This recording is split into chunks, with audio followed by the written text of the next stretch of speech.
नमस्कार दोस्तों, मेरा नाम है विशाल। आप सबका स्वागत है स्टॉक बॉक्स के बिजनेस स्टैंडर्ड एनालिसिस वीडियो में। यहाँ पे हम डिस्कस करते हैं बिजनेस न्यूज़पेपर्स के कुछ बढ़िया आर्टिकल्स। कुछ दिनों से हमने वीडियोस अपलोड नहीं किए हैं रेगुलरली, कुछ हेल्थ इश्यूज़ की वजह से मैं ये रिकॉर्ड नहीं कर पा रहा था वीडियोस, तो उसके लिए मैं माफ़ी चाहूँगा। अब से हम कोशिश करेंगे कि रेगुलरली सारी वीडियोज़ आएँ, सारे आर्टिकल्स को हम रेगुलरली कवर करें। शुरुआत करते हैं पहले आर्टिकल से। इंटरेस्टिंग आर्टिकल है, देखिए ये है इलेक्ट्रिक व्हीकल्स के बारे में, ईवी इंडस्ट्री के बारे में। आर्टिकल कह रहा है कि EV industry continues to lose charge on localisation woes. इसका मतलब क्या होता है? लोकलाइजेशन मतलब मेक इन इंडिया की बात करते हैं तो लोकलाइजेशन ही हुआ ना। लोकल वोकल पे वोकल एक था, गवर्नमेंट ने स्कीम रन किया था अभी मोदी जी ने, तो उसी की तरीके से आप देखिए कि लोकल मैन्युफैक्चरिंग बूस्ट करना चाहती है हर एक स्टेट। यूपी से लेके केरला से लेके तमिलनाडु, महाराष्ट्र, गुजरात, सब एक दूसरे से कम्पीट कर रहे हैं लोकल मैन्युफैक्चरिंग के लिए कि कहाँ पे ज़्यादा मैन्युफैक्चरिंग आती है। ठीक है, तो लोकल मैन्युफैक्चरिंग पे गवर्नमेंट सब्सिडीज़ भी दे रही है और पॉलिसीज़ भी ऐसी बना रही है कि लोकल मैन्युफैक्चरिंग वाले को फ़ायदा हो। इसकी वजह से ईवी इंडस्ट्री को लेकिन लॉस हो रहा है। कैसे, आइए जानते हैं। यहाँ पे अगर आप देखें तो टाइप हुआ है कंग्लोमरेट के बीच में, JSW ग्रुप और SAIC मोटर। मतलब MG हेक्टर का नाम सुना है, बहुत फेमस गाड़ी है ना। तो MG जो ये कंपनी है, ब्रिटिश कंपनी हुआ करती थी, इसे एक्वायर किया चाइनीज़ कंपनी ने जिसे कहते हैं SAIC। अब वो चाइनीज़ कंपनी हो गई है तो इंडिया में काफ़ी अच्छे सेल्स है, सब कुछ है, लेकिन उनको फिक्र ये है कि इंडियन गवर्नमेंट कहीं किसी बात पे ऐसा ना हो कि रिलेशंस चाइना से इतने ख़राब हो कि फिर बैन कर दें उन्हें, या कहे कि आप चले जाओ यहाँ से बिजनेस बेच के अपना। तो इसीलिए वो क्या कर रहे हैं कि इंडियन पार्टनर ढूंढ रहे थे, तो इंडियन पार्टनर उन्होंने ढूंढा JSW ग्रुप को। ठीक है, तो यहाँ पे बड़ा ग्रुप है। अब इन दोनों के पास देखिए इन्वेस्टमेंट के लिए पैसे की कमी नहीं है, तो ये इन्होंने कैप्चर किया है अटेंशन कि इनका फोकस है लोकलाइजेशन पे और इलेक्ट्रिक व्हीकल्स पे। एक तो MG की EV कार भी है। MG हम लोग बात करते हैं तो खाली पेट्रोल कार्स नहीं बना रही है, EV भी बना रही है और इंडिया में बेचती भी है। ठीक है, तो वैसे ही JSW ग्रुप का ये कहना है कि अब MG के साथ पार्टनरशिप की है। ठीक है, दोनों ने पार्टनरशिप किया है, तो हमें लोकलाइजेशन करना और EV पे फोकस करना है, दो चीज़ों पे फोकस करना है। तो लोकलाइजेशन एक बहुत बड़ा प्रॉब्लम है अभी भी ईवी इंडस्ट्री के लिए। क्यों प्रॉब्लम है? क्योंकि देखिए बैटरी में ना, ईवी कार में अगर 10 लाख की कार है तो 5 लाख पूरे के पूरे जो बैटरी सेल्स है ना उसमें लग जाता है। 20 लाख की कार है तो 10 लाख सेल्स में चले जाते हैं। सेल्स बहुत ही एक्सपेंसिव होते हैं और यूज़ भी बड़ा एक्सटेंसिव होता है इन बैटरी सेल्स का। अब ये बैटरी सेल्स आते कहाँ से हैं? अगर आप देखें इस वक्त, तो जैसा कि इस आर्टिकल में लिखा है, बैटरी सेल्स यहाँ पे हम बैटरी अभी भी हम इंपोर्ट करते हैं चाइना से और साउथ कोरिया से, ये सारे सेल्स। एंड इंडस्ट्री एक्सपर्ट्स का ये कहना है कि जब JSW और MG मोटर जैसे और एग्रेसिव रोड मैप वाली कंपनी आ जाएंगी जैसे कि रिलायंस इंडस्ट्रीज, ओला इलेक्ट्रिक, hyundai मोटर, तो यहाँ पे जो लोकलाइजेशन है ना ये बढ़ जाएगा। क्योंकि लोकलाइजेशन में ना प्रॉब्लम्स है। देखिए जैसा आपको बताया कि सबसे पहले तो बैटरी सेल्स ही लोकल नहीं बनती हैं, कोरिया, साउथ कोरिया और चाइना से इंपोर्ट होती हैं मैक्सिमम। तो क्यों नहीं होती है? क्योंकि इनको यहाँ पे प्रोड्यूस करने के लिए ना सबसे पहले तो देखिए बहुत बड़ा इन्वेस्टमेंट चाहिए। तो कोई बहुत बड़ा ग्रुप अगर करने को तैयार है जो कि पूरी तरीके से इसमें पार्टिसिपेट करना चाहता है तो बात है, नहीं तो नहीं हो सकता। लेकिन अब जब बड़े ग्रुप आ रहे हैं, जब ये मिल रहे हैं, एक दूसरे के साथ पार्टनरशिप कर रहे हैं, देखिए जब दो बड़ी बड़ी कंपनीज पार्टनरशिप करती है तो वहाँ पे पैसों की दिक्कत तो लास्ट दिक्कत होती है सबसे। ठीक है, तो अब यहाँ पे लोकलाइजेशन और प्रमोट हो सकता है ईवी में, जो अब तक मुसीबत था लोकलाइजेशन अगर आप देखें बाकी कंपनीज के लिए जो नहीं कर पा रही थी, तो अब यही बेनिफिट हो सकता है। तो यहाँ पे सज्जन जिंदल जो चेयरमैन हैं JSW ग्रुप के, वो वेट कर रहे हैं अपने खुद के मारुति मूवमेंट का। जैसे मारुति इंडिया में आई थी तो कार्स रेवोल्यूशनाइज हो गए थे, हर मिडिल क्लास आदमी कार खरीद रहा था, वैसे ही ईवी को लेके वो चाहते हैं कि इस तरीके का रेवोल्यूशन वो क्रिएट कर दें कि वो अपना खुद का एक मारुति मूवमेंट क्रिएट कर पाए। ठीक है, तो JSW MG motor India planning कर रहे हैं कि 5 बिलियन इन्वेस्ट करेंगे ओडिशा में। ठीक है, ओडिशा में इन्वेस्ट करेंगे, EV कॉम्प्लेक्स बनाएंगे और यहाँ पे 2 स्टेप प्रोसेस रहेगा सारे प्लेयर्स के लिए जो कंपोनेंट्स को लोकलाइज करना चाहते हैं EV के। ठीक है, तो यहाँ पे क्योंकि बैटरी सेल्स बहुत इंपॉर्टेंट पार्ट है, तो यहाँ पे भी अच्छा खासा जो पैसा है लगेगा रिसर्च में और ओवरऑल प्रोडक्शन में। तो बैटरी लोकलाइजेशन बहुत इंपॉर्टेंट है। सबसे पहले तो बैटरी को लोकली प्रोड्यूस करना, डोमेस्टिक के लिए भी और एक्सपोर्ट मार्केट के लिए भी। सारे सेल्स इस वक्त हम इंपोर्ट करते हैं इंडिया में, चाइना से और साउथ कोरिया से। तो सबसे पहले फेज में हम क्या करेंगे? बैटरी पैक मैन्युफैक्चरिंग से शुरू करेंगे, उसके बाद जाएंगे सेल मैन्युफैक्चरिंग में आफ्टर 2 to 3 ईयर्स। से कहना है महेश गोदी जी का, जो फाउंडर है, CEO है गोदी इंडिया के। ठीक है, तो गोडी इंडिया के जो फाउंडर है इनका ये कहना है कि पहला स्टेप क्या रहेगा कि कंपनीज का, वो अपनी खाली नहीं बात कर रहे हैं, ये एक एस्टिमेट है कि ज़्यादातर कंपनी से करेंगे कि यहाँ पे फर्स्ट स्टेप रहेगा 2 से 3 साल का, ठीक है, जहाँ पे क्या किया जाएगा कि आप जो ये बैटरी पैक्स हैं ये मैन्युफैक्चर करेंगे यहाँ पे, ठीक है। तो बैटरी पैक मैन्युफैक्चर करने के बाद जब आप एक्सपीरियंस लेंगे, थोड़ा टाइम लेंगे, उसके बाद सेल मैन्युफैक्चरिंग में आप घुस जाएंगे। तो यहाँ पे आप देखिए इनका ये भी कहना है कि ये जो गोडी इंडिया कंपनी है ये सबसे पहली इंडियन कमर्शियल मैन्युफैक्चर बनेगी लिथियम आयन सेल्स की, ठीक है, जो हम काफ़ी ज़्यादा एक्सटेंसिवली यूज़ करते हैं, कॉम्प्रिहेंसिवली यूज़ करते हैं हर टाइप के गैजेट्स में, ठीक है, और बैटरी वाले प्रोडक्ट्स में।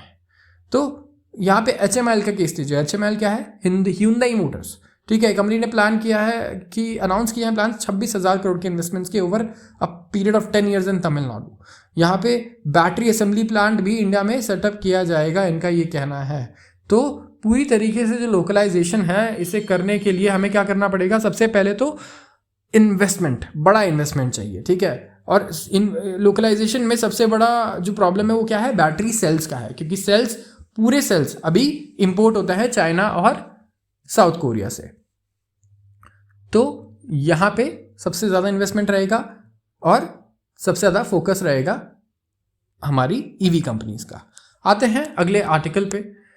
अगला आर्टिकल कह रहा है कि हमारा जो फाइनेंशियल ईयर 2024 के डिफेंस एक्सपोर्ट्स हैं ये बढ़कर हो गए हैं, इन्होंने जंप किया है रिकॉर्ड 32.5% और टच किया है 21,083 करोड़। तो स्टेडली राइजिंग एक्सपोर्ट्स हैं डिफेंस और एरोस्पेस इक्विपमेंट के, ठीक है। और इन्होंने टच किया है रिकॉर्ड ऑफ 21,100 करोड़ के आसपास, $2.63 billion in financial year 2023-24, a growth of 32.45% in last year's figure of 15,920 crores। तो ये जो फिगर है ये इंडिकेट करते हैं कि डिफेंस एक्सपोर्ट्स इंडिया के द्वारा पिछले 10 साल में 31 टाइम्स बढ़ चुके हैं, 31 गुना। तो जो आदमी अभी इन्वेस्ट कर रहा है पैसे और जिसने पिछले 5 साल में डिफेंस कंपनीज में इन्वेस्ट किए हैं, ऐसा नहीं हो सकता कि वो प्रॉफिट में ना हो। इतना जो मेजर डिफेंस कंपनीज है स्पेशली इंडिया की अगर आप देखें, और ज़्यादातर PSUs मिलेंगे आपको, ठीक है। तो अच्छा खासा यहाँ पे प्रोडक्शन हुआ है, एक्सपोर्ट्स हुआ है, टारगेट्स अचीव हो रहे हैं। तो डिफेंस आप कह सकते हैं पूरे सेक्टर में बहुत ही ज़्यादा वाइब्रेंसी है इस वक्त। तो यहाँ पे ये बहुत खुशी की बात है इंडिया जैसी कंट्री के लिए, जो ऐसी कंपनीज खड़ी कर पा रही हैं कि डिफेंस प्रोडक्शन हम लोग खुद कर रहे हैं और एक्सपोर्ट भी कर रहे हैं। तो defence industry including private sector and defence public sector undertaking tremendous efforts लगाए गए हैं, ठीक है। हाईएस्ट एवर डिफेंस एक्सपोर्ट्स को रीच करने के लिए प्राइवेट सेक्टर और DPSUs ने कॉन्ट्रीब्यूट किया है अबाउट 60% एंड 40% रिस्पेक्टिवली। और शार्प राइज रहा है नंबर ऑफ एक्सपोर्ट ऑथराइजेशंस में issue to defence exporters during FY24। तो 1414 एक्सपोर्ट ऑथराइजेशंस थे हमारे पास 2023 फाइनेंशियल ईयर में, और अब बढ़ के हो चुके हैं 1507, ठीक है।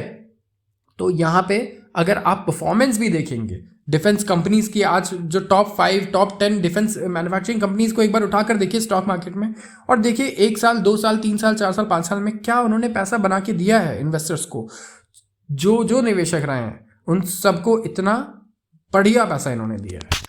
आते हैं अगले आर्टिकल पे। यहाँ पे हम बात करने वाले हैं इंडिया के 5G स्पीड रैंक की। इंडिया ने रैंक किया है 14 इन Q4 CY23। तो Q4 करंट ईयर 2023 में इंडिया की 5G रैंकिंग 14th रैंक पर है ग्लोबली अगर आप देखें, और डाउनलोड स्पीड है हमारा 301.86 मेगाबाइट्स पर सेकेंड। तो 3.2 MB पर सेकेंड आप बोल सकते हैं जो हमारी एवरेज स्पीड है इस साल 2023 की बात कर रहे हैं, ये फोर्थ क्वार्टर में। तो Seattle based internet speed test firm Ookla ने बताया है ये मंडे को। तो thanks to Reliance Jio and Bharti Airtel's large scale and swift deployment across the nation, India रीच कर चुका है टॉप 15 मार्केट्स जहां पे fastest reported 5G median download speed है ग्लोबली। यहाँ पे अगर आप UAE को देखें तो हाईएस्ट यहाँ पे स्पीड रिकॉर्ड की गई, देखा गया 654.6 Mbps, followed by Qatar, South Korea according to the report. तो जो मेजर रिजल्ट है फास्ट एक्सपैंडिंग 5G इकोसिस्टम का इंडिया में has been the increasing country wide 5G availability in 2023 and the report का ये बताना है। तो देखिए 5G को लेके लोगों ने मुझे लगता है एक्सपेक्ट नहीं किया होगा कि इतनी जल्दी इतना एक्सपेंशन हो जाएगा 5G में। अभी तक 4G हम यूज़ कर रहे थे, 5G अनाउंस हुआ बट नोबडी वाज एक्सपेक्टिंग कि ठीक है ये तो कुछ साल लगेंगे, अभी कुछ साल लगेंगे। लेकिन जिस स्पीड से 5G लॉन्च किया है जियो और एयरटेल ने, ये बिल्कुल तारीफ करने योग्य है। और यहाँ पे स्पीड भी आप देखिए, हम लोग टॉप 15 में है ग्लोबली। और स्पीड की तो मैं तारीफ करने वाला हूँ ही नहीं, क्योंकि आप सबसे पहले कॉस्ट देखिए, इंडिया में 5G की कॉस्ट ही क्या है। 4G के कॉस्ट पे हमें 5G मिल जा रहा है अगर आप मोबाइल फ़ोन यूज़र है तो, ठीक है। इतनी बढ़िया स्पीड आपको जिस कॉस्ट पे मिल रही है, यूएस अगर आप देखें या कोई भी दूसरी कंट्री देखें, वहाँ पे अगर आप इंटरनेट का कॉस्ट को देखेंगे तो शायद आप स्पीड को कंपेयर ही नहीं करेंगे। इतना बड़ा डिफरेंस है हमारे कॉस्ट में और उनके कॉस्ट में। One of the main reasons for increase in 5G availability in India is significant growth in 5G capable smartphones. 5G capable smartphones भी काफ़ी ज़्यादा बढ़ गए हैं। जितने नए स्मार्टफोन्स आ रहे हैं, अगर आप ये 12,000 15,000 के भी अगर फ़ोन लेने जाएंगे तो आपको 5G के ऑप्शंस वहाँ मिल जाएंगे। तो इंडिया का जो 5G स्मार्टफोन शिपमेंट है, इसने क्रॉस किया है 52% इन 2023, ग्रोइंग 66% ईयर ऑन ईयर। और introduction of more affordable 5G capable devices in the market has helped boost 5G adoption. Of course, जब devices आए हैं 5G capable, तो यहाँ पे 5G इंटरनेट यूसेज भी अच्छा खासा बढ़ा है। तो कैनलिस इन्होंने रिपोर्ट किया कि Q4 मतलब fourth quarter of current year 2023, devices in $100 to $199 segment witnessed a growth of 168% in the country. तो यहाँ पे बात हो रही है मोबाइल फ़ोन डिवाइसेस की, जिनकी कीमत $100 मतलब करीब 8,500 रुपये से 17,000 रुपये के बीच में जो डिवाइसेस है इंडिया में, उनकी सेल्स में ग्रोथ हुआ है 168% का, 168% का। और जियो का जो 5G नेटवर्क है, इन्होंने रिपोर्ट किया एक quicker video start time of 1.14 seconds then Airtel's 5G network which was 1.99 second. तो ये एक बेंचमार्क है। जियो 5G ने जो रिपोर्ट किया कि जो उनका वीडियो स्टार्ट टाइम है वो 1.14 सेकेंड्स है as compared to 5G Airtel 5G जिसमें 1.99 सेकेंड्स लगते हैं। तो जियो का जो कस्टमर एक्सपीरियंस है, उन्होंने देखा कि नोटिसेबल डिक्रीज है वीडियो स्टार्ट टाइम में from 4G to 5G with a reduction of 0.85 seconds. Airtel के जो कंज्यूमर है उन्होंने देखा difference of 0.44 seconds. Indian mobile gaming industry with an estimated 425 million gamers in 2023 में मोबाइल गेमिंग इंडस्ट्री की India की बात करते हैं तो कितने थे? 425 मिलियन। ये यूएस की पॉपुलेशन से ज़्यादा है, ठीक है। पूरे अमेरिका में जितने पॉपुलेशन है उतने इंडिया में मोबाइल फ़ोन गेमर्स हैं। आप ये सोचिए 42.5 करोड़। और इन्होंने पर्टिकुलरली बेनिफिट किया है 5G के पुश से। और रिपोर्ट का ये भी कहना है कि based on Ookla Q4 data, Jio में लेटेंसी रही है 44 मिली सेकेंड्स की on 5G as compared to Airtel's 92 milliseconds. तो लेटेंसी की बात यहाँ पे हो रही है, ठीक है। तो जो स्पेशली गेमिंग करते हैं लोग वो समझेंगे कि लेटेंसी का मतलब क्या होता है। बेसिकली जब आप क्लिक करते हैं या कोई फंक्शन के लिए आप कमांड देते हैं तो उसको एग्जीक्यूट करने में, ठीक है, एयरटेल जियो पे लगते हैं on an average 77 milliseconds और एयरटेल पे लगता है ऑलमोस्ट 92 मिली सेकेंड्स। तो game latency is a measure of lag time. Lag जो होता है ना, ठीक है, आप जो कमांड दे रहे हैं और वो एग्जीक्यूशन होने में जो लैग है, जो टाइम कंज्यूम हो रहा है, उसे हम कहते हैं गेम लेटेंसी, ठीक है। तो जियो की लेटेंसी 29% इंक्रीज हुई है ऑन 5G, जहाँ पे एयरटेल की 15% हुई है।